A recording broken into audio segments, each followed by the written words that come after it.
Hi, in this quick video, you will learn about website evaluation. So let's just kind of think for a moment. When can you trust what you find on the internet? Many times there's a rule of three. So if you can find it in three places, then oftentimes that's a good indication that what you are looking at is true. But anyone can create a website. You guys are creating one now, and think about how easy it is to post whatever you want on that website. So, can anyone be an author? Yes. And it doesn't matter your age, your experience, your knowledge, your expertise on a topic, you can be an author. So, we're going to use these 5 steps to evaluate sites, and we're going to kind of deep dive into these. And then you're going to apply them and evaluate a site. So, ownership, authority, currency, quality of content, and intended audience.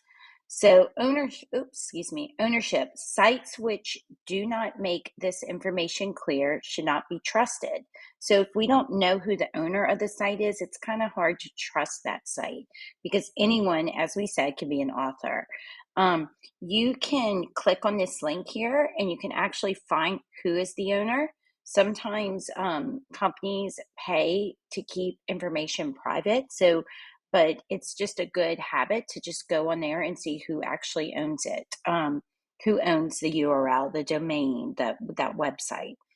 So authority is if the user cannot trust the author or the corporate body who published the site, then they should not use the information. So many times we look at the about and see who is the actual author on the site and who owns this site so that we can decide whether or not they have the authority to share the information. Currency is a site that's no longer being updated. This probably should be capitalized. It's really looking to make sure that it is current, that it's timely information. If they're no longer updating it, then there's a likelihood that the information that they're sharing is out of date and it should not be trusted. So just looking to see if it's been updated lately with current information. Quality of the content. This can be kind of difficult because it's subjective, but just looking at the content, is it based on opinions, facts? Is it biased? Is it political, academic? Just look through. And then it's also seeing if you can test it on your actual mobile device, and it's responsive is what that's called, that the site can be on your mobile device, but it also can be used on the website. So just looking at that, the quality of that content, deep diving. Intended audience. What is the right level for this? Who is it trying to reach? Is it trying to reach teachers? Is it trying to reach students? Is it trying to reach athletes? What is the audience of the information, and is it appropriate for that audience? So there's a thing called domain extensions, and that's the end of the URL. So like you can see .com, .org, .edu, those are things we're interested in. But asking yourself, does that site fit what it's supposed to be in, what the domain extension is? So lsu.edu, of course that fits edu because it's education. So just keeping that in mind when you're looking at sites. And then finally, security.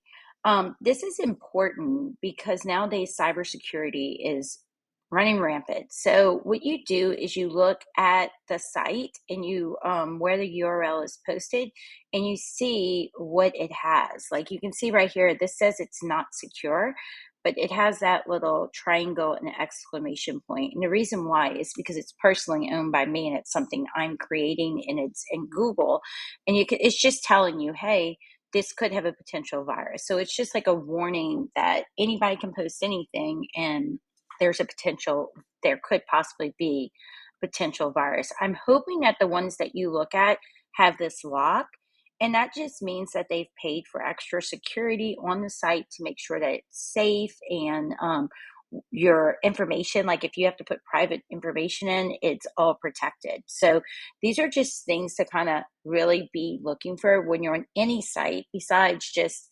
join this assignment, because If this site has an X on it, and sometimes this happens when people don't renew their security in time, you don't want to go onto that site because that's just opening a door for possible issues. So this week's assignment is you're going to select an educational website.